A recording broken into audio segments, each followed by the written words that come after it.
Forest Row is a village of about 5,500 people. It is on the borders of East and West Sussex and just below Surrey. It's on the edge of the Ashdown Forest, home of Pooh Bear, and has a very vibrant and mixed community.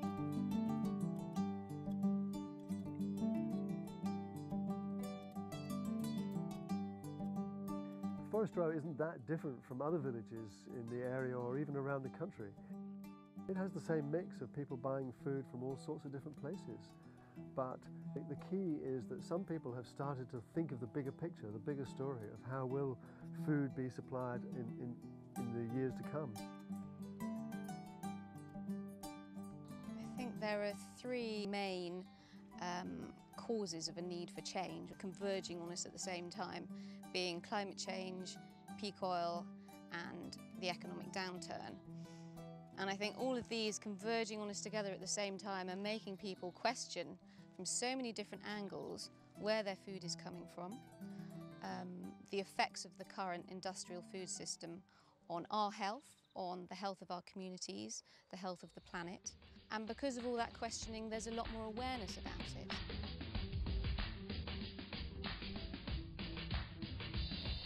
While climate change and the economic downturn are affecting our food supply, a sometimes overlooked factor in the food debate is the role of oil. Oil completely drenches our food. It's involved obviously in the transport of food, of bringing it to us in lorries that come to our supermarkets, in shipping it around the world, in flying it around the world, in the tractors on the farms, but very much involved in the pesticides and the fertilizers and the packaging that's in our food. But oil is a limited resource, and it's becoming more obvious the easy-to-extract reserves are coming to an end. Peak oil is the point where the maximum point of production of oil is reached. And it seems that we are about at that point where the global oil production is about to be reached, or has even already been reached. And that means that from here onwards, we will only ever have less oil, whereas up until now, we've always been able to have more and more oil.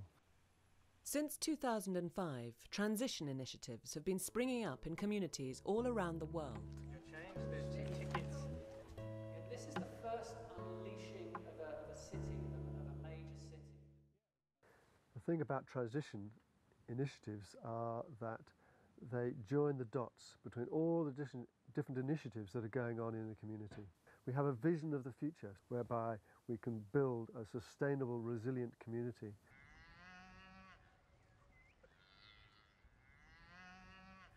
Key to that vision are schemes which produce food for their own town or village. One of the most effective ways to do that is through community-supported agriculture schemes, such as Tablehurst Farm.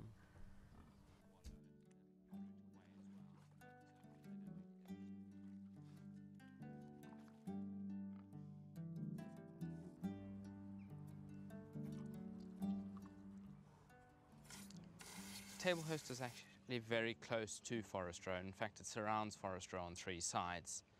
And it's possible to walk to Tablehurst from almost any part of the village within 5 minutes. Tablehurst Farm is co-owned by a group of around 600 community shareholders who believe in the value of the production of high-quality local food for the village and surrounding area.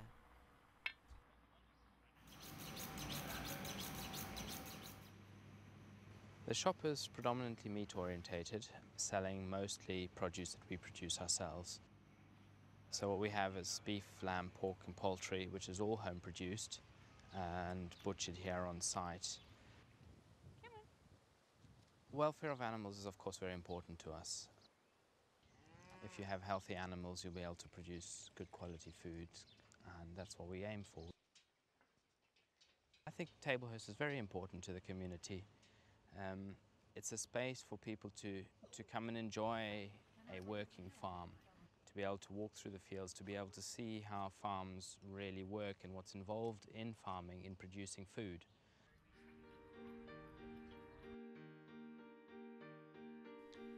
Community-supported agriculture is not just about food production. It can also help people gain a connection to the land and the seasons and a deeper understanding of what is involved in producing food. This is Plawhatch, a sister farm to Tablehurst.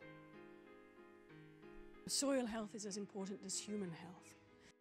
If we don't start looking after our soil now, we will not be able to grow healthy vegetables. And I'm doing this now because for future generations there has to be a place where the soil has been cared for, nurtured, valued. I have about 4 volunteers that come on a regular basis. Some come from as far away as London, some are local. Weed, go out and weed. Great stuff. Being in London, where it's all grey and roads and concrete and loads of people, it gives me the chance to sort of get out and see something green and be part of something, get back to the earth a little bit. Before you have any experience of growing anything, you've got no idea. It seems almost impossible and unattainable, but it really isn't. It's very easy and wholesome and good, and knowing that, you know, in 10 years I can be showing my daughter how to be growing this food, and that's really the main reason why we're doing all of this, is for the future. We need to have nutritious food now, and in the long term we need the future generations to be able to know what it is to farm, to care and to produce food in the future, and not to be reliant on a global network that is unsustainable, in my opinion. Supermarket, symbol of the high standard of living in this country today. Ever since the 1960s, supermarkets have been key to that global food network. They've supplied an ever greater variety of affordable food sourced from around the globe. Tremendous advances on the farm and in the marketing system have created this miracle. The miracle whereby American agriculture has advanced more in the space of a single lifetime than world agriculture had in more than 7,000 years.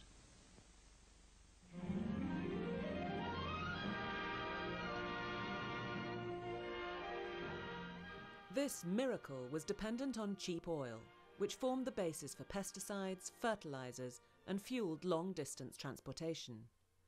But as the era of cheap oil draws to a close, the transition movement believes we need to start adapting now. There needs to be a change in the consumer's thinking. As they go to supermarkets, they can choose whether in August or September, whether they choose an apple from Kent, or whether they choose one prominently displayed from New Zealand or South Africa at that time. Why are we shipping apples so far? It won't be possible to do that in the near future. We have to start that process of supporting the farmers to produce the food that people in the local area will consume. With Plawhatch, this is already happening.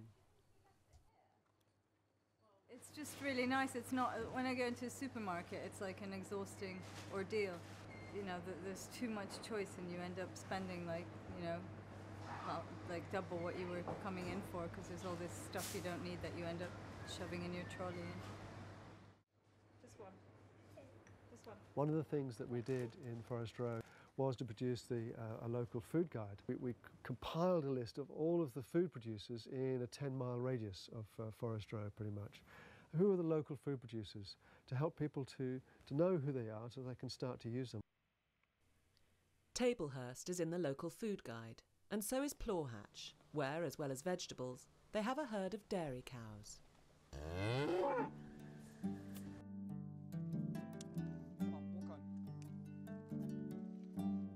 The way we treat the animals here is a bit different to a normal commercial farm, in that we don't push for production, but more look at the needs of the animal rather than what we can get out of them.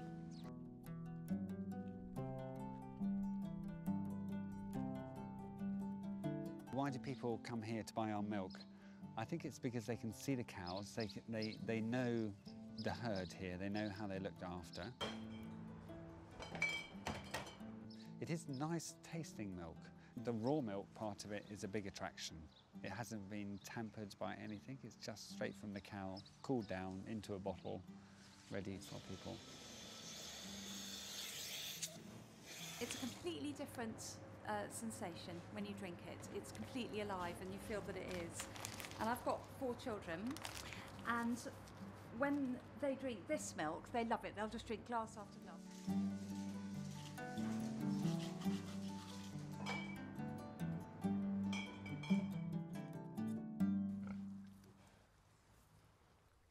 Community-supported farms have many benefits, but they're still a rarity. However, another way to support local food producers is to join a veg box scheme, such as Ashurst Organics near the village of Plumpton. A veggie box scheme is a really unusual way to eat your vegetables. It's good to eat with the seasons because you get the root veg in the winter when you need all those stodgy carbohydrates, and in the summer you get all the fresh salads and things. We pick, pack and deliver all on the same day, a mixture of whatever's in season, and then deliver them straight to our customers. When something's that fresh, anyone who's grown their own will know that the taste is better and the freshness is better. It's more vital, so it's bound to have more nutrients the fresher it is. Cauliflower, carrots, broad beans, lovely new potatoes, and Leaf. My colleague Leaf is putting other things in. Lettuce, mushrooms, spinach. Organic food is not just for rich people. It couldn't be further from the truth. I think it's patronising to say that just because you don't have money, you don't care about the environment. It's about paying a fair price, and the question you've really got to ask is, why is conventional food so cheap? And it's because it relies on possibly peasants abroad being paid unfair wages for their labour and an expense on the environment. We have a world where lots of people are starving and lots of people are suffering from obesity. It's just about fairness, and I think that is one of the core principles of organic agriculture, is fairness. Colette believes that by buying organic, we're helping create a more equal society. But there are still many people who feel they cannot afford the premium of organic food. However, if you have the time, there's a cheap and efficient way to make sure your food is both local and organic, growing your own in a garden or an allotment.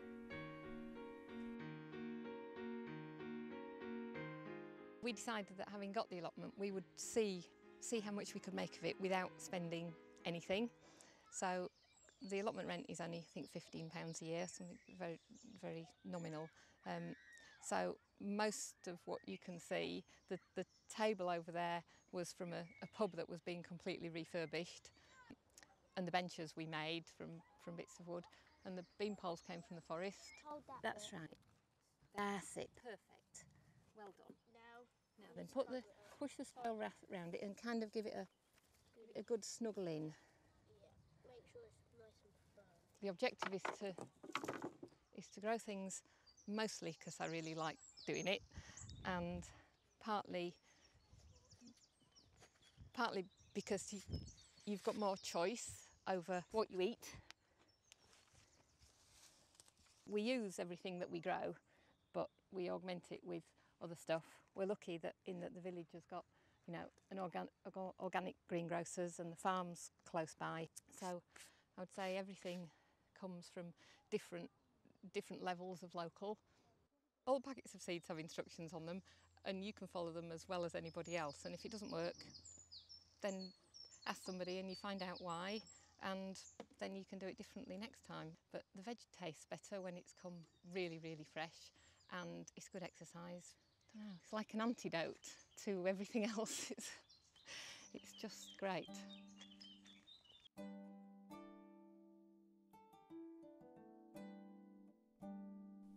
And if you can't get an allotment, there's always the option of sharing your garden with a willing neighbour. Garden share schemes are proving to be really popular, and they really seem to have taken off. Found that while I was clearing up as well. Might be useful. God, that's brand new, Roland. Where's that come from? It was in one of the cupboards. You know, it's about people opening up their gardens, not to the full public, but to other members in their community, and sharing the space. And that feels really exciting. It feels quite radically different. the hole in the hedge. That started because I heard on the grapevine that Roland wanted somebody to work this part of the garden as a vegetable garden. So I rang him and I said, would you consider me? Because I'm your neighbour and you know me and hopefully you can trust me. And what about it? And he said, well, I think it's probably okay. How would you get here? And I said, well, if you don't mind, I'd cut a hole in the hedge. The feeling I get when I come through is one of walking, it's the Narnia feeling. It's walking into this totally wonderful space.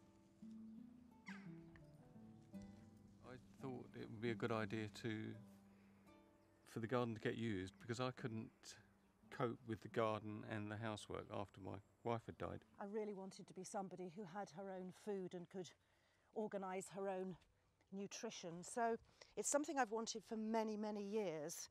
And it was just a fluke that I happened to hear that this piece of ground was available. Well, I'm going to offer you spinach. I don't know if you like it, but it is fresh and young. No, I love spinach. So. Right. Oh, there's masses there. Yeah. And strawberries. Yeah, strawberries are cool. Oh, there's some chard. I don't know if you like chard. Ruby chard.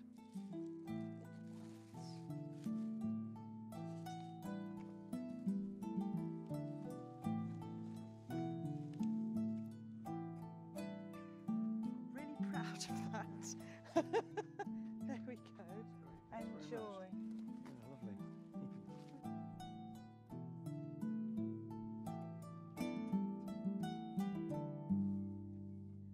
We need to have a much greater emphasis on being able to feed ourselves to some extent, rather than relying on food being shipped and flown in from very far away, as the great bulk of our food is now. We did a study in the autumn of 2009 where we looked at that question, can Forest Row feed itself? And looked at actually what the food consumption of the village is in terms of basic foodstuffs and how much food was consumed, looked at how much food was produced locally by the farms in the community, and to see, and really it was around 10–11%, something like that, of the food is produced locally. It gives you a clue as to the gap.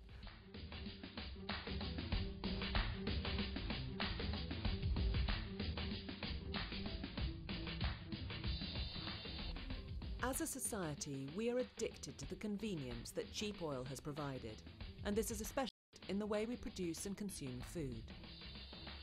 But what of the future? And what of our children? There has been a real detachment, and certainly kids in urban areas have been incredibly detached from the source of their food. And if we send them off into life with that mindset, then the connection between their own bodily, personal health and what they're eating is lost. And that's a vital connection. In Forest Row, the local schools are getting together to ensure village children are in no doubt as to where their food comes from.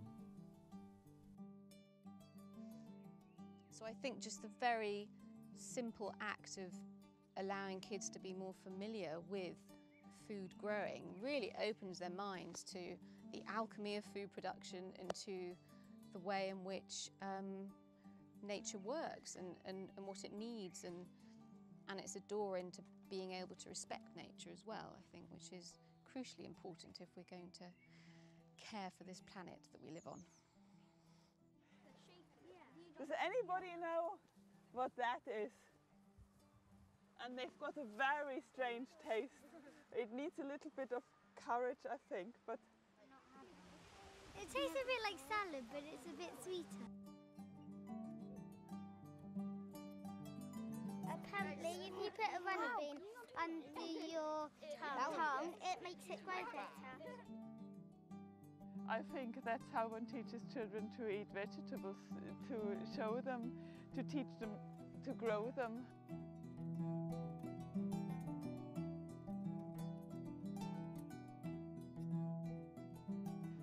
I think the benefits of learning to grow your own food is these children are going to be able to go home tonight, and if they've got a small area in their garden, they could actually say at home, can we do this? We have tasted this, we have seen this. If it is true that we and our children face an uncertain food future, the transition movement believes that sourcing more food locally will make us more resilient to any shocks that await us. The future is inevitably going to be more local, so we won't have lawns out the front of our houses and our food flown in from far away around the planet. Transition Forest Row seeks to inspire and support community responses to the challenges of climate change, of peak oil, economic dislocation, with positive tools and ways to bring the community together. It's really fun and it's so rewarding when you sit down and all the vegetables on the plate you grew and you picked 10 minutes ago. That's really great. That will be really a place much more exciting and tasty and more colourful and smell more delicious and tastier. It seems like an old-fashioned thing to say, but we've lost gratitude. We have so much food. It's become uneconomic to produce food in this country, so more and more people are out of touch with what it takes to produce food. When it's so easy and all you have to do is to go into a supermarket, you lose the value of it. I think, you know, you can't actually change other people, but you can live what you believe. Okay, we can't have a lot of things we're used to having. Let's try and be a bit more creative and use what we've got around us to provide what we need. What a lovely future.